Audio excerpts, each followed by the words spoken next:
मागच्या व्हिडिओमध्ये आपण बघितलं की डायजेशन आणि ब्रेनचं काय कनेक्शन आहे। या व्हिडिओमध्ये मी तुम्हाला सांगणार आहे की कशा प्रकारे कोणती टेक्निक यूज करून तुम्ही तुमचं डायजेशन जे आहे ते इम्प्रूव्ह करू शकता आणि सोबतच त्याचे जे प्रॉब्लेम्स आहेत त्यापासून मुक्ती करू शकता स्वतःची। तर पहिलं आहे की माइंडफुल ईटिंग। माइंडफुल ईटिंग म्हणजे काय होतं?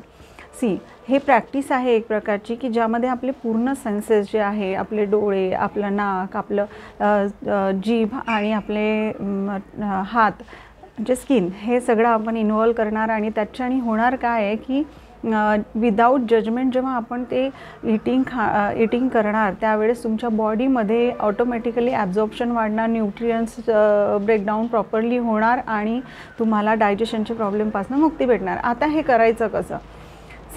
आपल्या ट्रेडिशनमध्ये सांगितलेलं आहे की आपण जेवण्याच्या पूर्वी हात बंद करून हात जोडून वदनी कवळ घ्यायला म्हणायला पाहिजे। त्याच्या मागचं टेक्निकच हे होतं की तुमचं डायजेशन इम्प्रूव्ह व्हायला पाहिजे। अल्टिमेटली तुमचं स्ट्रेस जे आहे ते रिलॅक्स होणार आणि तुम्हाला ब्लड सर्क्युलेशन पूर्ण तुमच्या पोटाकडे जाणार आणि तुमचं डायजेशन वाढवणार।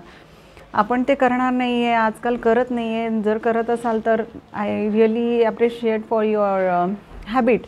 पण तुम्ही 3 लांब श्वास घेऊ शकता जेवणाच्या पूर्वी, त्याच्यासोबत छोटे छोटे बाईट घेऊ शकता आणि चावताना प्रॉपर त्याला चावल्या गेलं पाहिजे।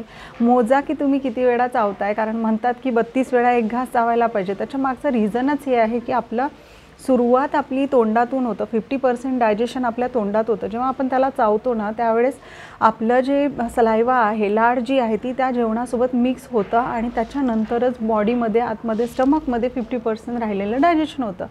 आपण आता न चावता जर त्याला पटकन गिळत असू तर अर्ध डायजेशन आधीच होणार नाही आणि पोटात गेल्यानंतर सुद्धा त्याचे वेगवेगळे प्रॉब्लेम्स होणार।